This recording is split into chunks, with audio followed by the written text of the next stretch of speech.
일상에 바쁜 여러분들을 대신해서 지식과 인사이트를 정리해드리는 매일 독서, 매일 인사이트입니다. 오늘은 사회성이 고민입니다. 이 책에 대해서 한번 살펴보도록 하겠습니다. 인간관계는 왜 힘든가? 외로움, 나만 느끼는 감정인가? 그리고 혹독한 경쟁. 우리 대한민국은 경쟁 강도가 굉장히 강한 사회죠. 인간관계, 외로움, 경쟁. 우리가 살아가는 데 있어서 매우 힘든 그런 개념들이 아닐까 싶은데, 이 책을 읽으면서 그런 부분에 대해서 나름의 해답들을 한번 찾아볼 수 있는 그런 계기가 되지 않을까.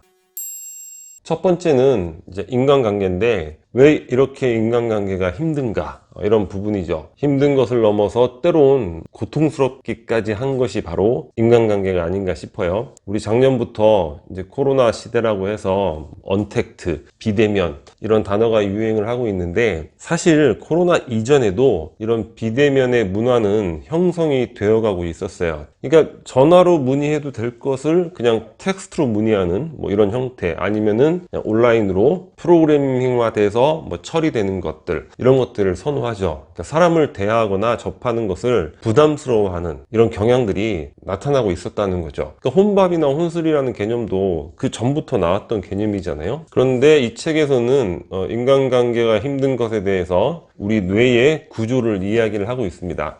여러 이제 영장류들의 뇌를 연구를 해봤더니 신피질이라는 부분이 있어요. 그러니까 우리 뇌를 딱 열면 그 뇌 이미지 있잖아요. 뇌가 이렇게 쭈글쭈글 돼 있는 거. 요 쭈글쭈글 돼 있는 부분이 심피질인데, 진화가 많이 되면 될수록 심피질이 더 쭈글쭈글해져 있다는 거예요. 그리고 살아가면서 영위하는 공동체의 무리, 이런 무리와 이 심피질의 비율, 이런 것들이 양의 상관관계가 있다고 합니다. 예를 들면 침팬지는 이제 조금 덜 쭈글쭈글한가 봐요. 그러니까 살아가면서 영위하는 공동체의 무리가 50에서 80마리 정도 된다고 합니다. 우리 인간은 150에서 200명 정도 된다고 하죠. 우리 잘 알고 있는 숫자죠, 그죠? 넘바의 수라고 하죠. 그래서 아직도 원시 부족 형태, 뭐 아마존이나 이런 곳에서 살아가는 사람들 보면 그 무리의 수가 거의 150명을 넘지 않는다고 그러고, 과거 뭐 로마 교구, 한 교구의 숫자를 분석해 봤더니 그 교구의 인원도 150에서 200명을 넘지 않는다는 거야. 이 숫자는 사실 유발 하라리의 그 사피엔스라는 책을 통해서 더 유명해진 것 같아요. 덤바의 수 150. 근데 어떻게 해서 우리 인간이 150명을 넘어가는 그런 공동체를 영위하고 있는가? 우리 지금 5천만 명이 하나의 국가라는 공동체를 영위해가고 있잖아요. 이런 것들이 가능한 것은 인간은 허구를 믿는 그런 능력을 키워왔다는 거예요. 그게 바로 인지혁명이죠. 근데 우리가 이제 150명 정도의 이런 심피질의 그런 수준을 갖고 있는데, 우리가 평생 한 150명 정도 되는 마을에서 이렇게 살아가면 그냥 편안하게 살아갈 수 있는 그런 역량이 되는 거죠. 우리 뇌로 봤을 때는. 근데 150명 정도, 200명 이내 살아가면 어떻습니까? 그 동네에서 노래 조금 잘하면 동네 최고의 가수가 되고, 조금 잘생기거나 이쁘면 동네 최고의 미남, 최고의 미녀가 되는 것이고, 그러니까 어렸을 때부터 세로토닌을 아주 팍팍 분비하면서 살아갈 수 있는 거죠. 그러니까 여러 위인들 보면 어린 시절에 이제 시골 출신이 옛날에는 되게 많았다는 거예요. 이런 자존감을 어린 시절부터 갖고 이제 성장을 하게 된 거죠. 그런데 지금 시대는 어떻습니까? 우리가 대학 입시를 치르는 데 있어서 어때요? 동년배 몇십만 명이 함께 공부하고, 노래를 잘하는 사람 수십만 명이고, 뭐 미남 미녀, 때로는 전 세계 수십억 명의 그런 무리에서 경쟁하고 비교할 수 있는 거죠. 그러니까 우리가 근원적으로 우리의 그 뇌의 역량에 비해서 너무나 많은 인간 네트워크를 갖고 있기 때문에 인간관계가 필요할 수밖에 없다는 거예요. 그리고 고통스럽게 다가올 수밖에 없다는 거죠. 그러면 도대체 해결 방법은 무엇인가? 여러 가지 뭐 개인적인 차원에서 많은 생각들을 해볼 수 있겠지만, 소그룹 차원, 그러니까 작은 그룹에 대한 안정감, 안정기지를 갖고 있는 것, 이런 것들이 하나의 방법이 되지 않을까, 그런 생각이 들어요. 일단 우리에게 최고의 안정기지가 될 수 있는 곳이 어디입니까? 가정이죠. 가족. 그러니까 가족 간의 관계라는 거는 너무나 소중한 것 같아요. 최고의 안정기지 역할을 할 수 있는 것이고, 또 작은 공동체, 뭐 취미 공동체, 또는 뭐 이웃사촌, 그리고 어떤 고난을 맞이했을 때 그런 고난에 대한 공동체,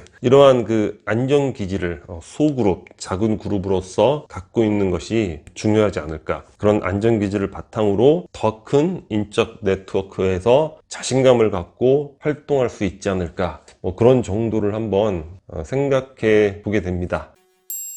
외로움에 관련된 내용인데, 그 외로움은 공동체 생활의 이제 숙명이라는 거예요. 우리가 살면서 외로움을 느끼게 되는 경우가 많이 있죠. 그리고 고통스럽죠. 우리 뇌는 몸에서 피가 나는 것과 투명 인간이 된 느낌, 그러니까 외로움 느낌, 그거를 거의 구분하지 않는다는 거예요. 그러니까 외로움이라는 게 그 정도 수준의 고통으로 다가온다고 합니다. 여기서 하나 재밌는 내용을 봤는데, 우리가 먹는 타이레놀 같은 진통제 있잖아요. 이게 과연 신체에만 적용이 되는가? 근데 신체적 고통과 이 마음의 고통이 거의 뭐 동일한, 지금도 몸에서 피가 나는 것과 투명 인간이 된 듯한 느낌, 마음의 고통을 동일선상에 비교를 했잖아요. 그래서 이 진통제가 마음의 고통에도 효과가 있는가 해서 실험을 해봤는데 효과가 있다고 합니다. 그러니까 여러분들이 어떤 뭐 이별이라든가 기타 등등 마음의 고통이 너무 심해서 일상을 영위하기 어려울 정도다, 이럴 때는 타이레놀 같은 거를 드시면은 도움이 된다. 이 책에 이런 내용이 있습니다. 여튼 외로움은 공동체 생활의 숙명이라고 했잖아요. 그러니까 무리로 돌아가라는 시그널이라고 보면 된다는 거예요. 홀로 살아갈 수 없기 때문에. 우리 과거 뭐 원시 부족 사회라든가 혼자 어떻게 뭐 살아갈 수 있는 방법이 없잖아요. 무리로 돌아가라, 서로 의존하라. 근데 중요한 건 그러니까 환경이 바뀌어서 지금은 무리가 없어도, 그룹이 없어도 혼자서 생존하는 게 가능하죠. 생존에 지장이 없죠. 그러니까 1인 가구도 많이 증가를 한단 말이에요. 그래서 우리가 꼭 외로움을 뭐 무리로 돌아가라, 상호 의존하라 이렇게 받아들이기보다는 외로움을 고독으로 승화시키는, 고독이라는 것은 자신의 성장을 위한 생산적인 시간이 될 수 있잖아요. 그런 노력들을 한번 해보는 게 필요하지 않을까, 그런 생각이 듭니다. 이런 혼자만의 시간들을 잘 보낼 수 있는 방법, 외로움을 고독으로 승화시킬 수 있는 방법, 뭐 독서, 뭐 영화 이런 것도 좋겠고, 자신만의 무엇인가의 대상이나 도구를 생각해보고 또 많이 경험하면서 또 만나보는 것, 이런 것들이 필요하지 않을까, 그런 생각을 해봤습니다. 마지막으로 경쟁인데, 우리 사회가 경쟁이 너무 심하고 그로 인해서 경쟁으로 받는 스트레스 이런 것도 굉장히 심하죠. 그래서 이 저자인 장대익 교수님이 다른 동료 교수님들과 함께 팀을 꾸려가지고 연구도 하고 경쟁이 심하지 않는 그런 북유럽 국가 핀란드를 찾아갔다는 거예요. 물어봤다는 거죠. 아니, 이곳 사람들은 대한민국과 비교하면 기본적으로 경쟁을 하지 않는 것 같습니다. 그 사람들이 경쟁에 대해서 어떻게 생각하고 있죠? 이렇게 물었더니 그 나라의 전문가가 여기에도 경쟁은 있습니다, 이렇게 답변을 했다는 거예요. 자녀를 좋은 대학에 보내고 싶고 또 개인적인 성취, 성공에 대한 그런 욕구도 강렬하다는 거죠. 하지만 중요한 건 경쟁은 자기 자신과 한다는 거예요. 그러니까 타인과 경쟁하는 개념이 아니라는 거죠. 그래서 이 저자인 장대익 교수님이 망치로 두들겨 맞은 것처럼 뻥 했다고 합니다. 아니, 이런 무슨 구도자의 수준의 답변을 하다니 정말 그 사회가 그러한가. 그러니까 교육 자체도 어린 시절부터 자신의 것에 대해서 자기 스스로 판단하고 결정할 수 있게 만든다는 거죠. 그리고 지나친 경쟁은 해로운 것이라고 교육을 하고 있다고 합니다. 하지만 우리나라는 어떻죠? 뭐 경쟁하라고 아주 대놓고 독려하는 건 아니지만 테스트하고 1등, 2등 뽑고 테스트하고 1등, 2등 뽑고 그런 시험들이 계속 반복이 되면서 경쟁을 아예 내면화시켜버리고 있는 그런 교육이 되는 거죠. 근데 이 경쟁은 사실 뭐 우리가 돌을 닦아서 해결할 수 있는 것도 아니고, 이 경쟁을 해결할 수 있는 방법은 우리 사회에서도 각자가 자신만의 다양한 삶을 추구할 때 경쟁이 희석되지 않을까, 그런 생각을 해봅니다. 왜냐하면 경쟁이라는 거는 기본 바탕이 뭐예요? 동질성을 바탕으로 하잖아요. 나랑 동년배랑 경쟁하던가 나랑 동일한 수준의 능력자하고 경쟁을 하는 거지,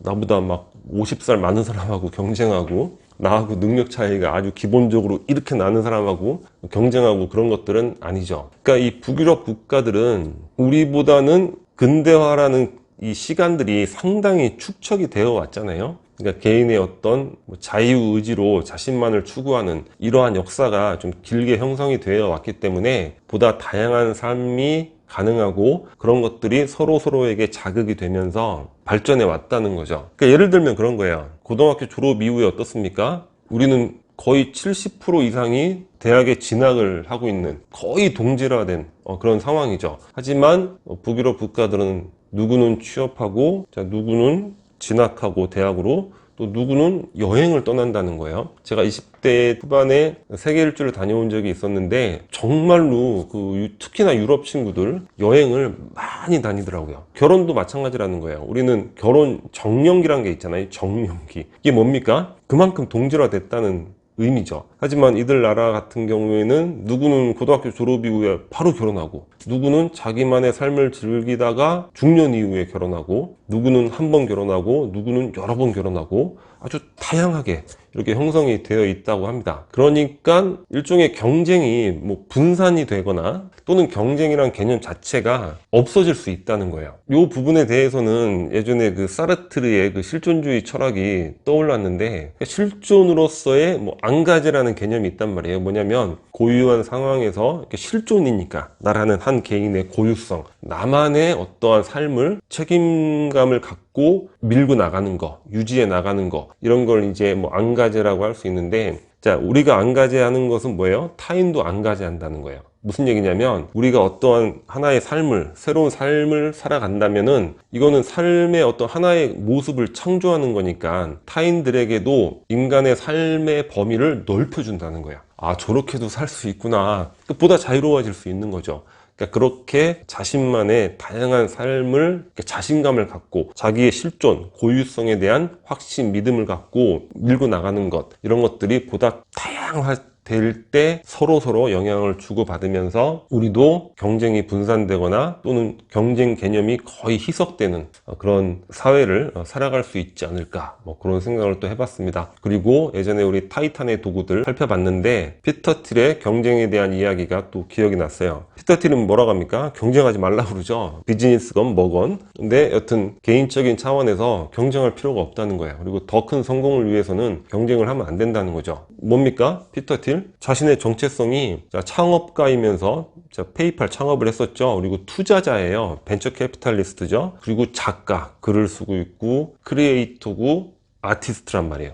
다양한 정체성을 갖고 있으니까 경쟁할 필요가 없죠. 아니, 그런 사람이 세상에 몇 명이나 더 있겠어요. 그러니까 그런 개념으로 봤을 때도 경쟁은 필요치 않다는 거예요. 여하간 비교와 경쟁, 삶을 살아가는 데 있어서 일정 정도는 필요하거나 유용할 수도 있겠지만 일정 정도는, 나머지 대부분은 삶의 가장 해로운 행위가 아닐까. 왜냐? 그것으로 인해서 상심하고 상처받고 불행하다고 느끼고 실패했다고 느끼고 패배자가 된 것 같고, 실제로는 그렇지 않은데 그런 감정들을 너무나도 많이 갖게 되기 때문이죠.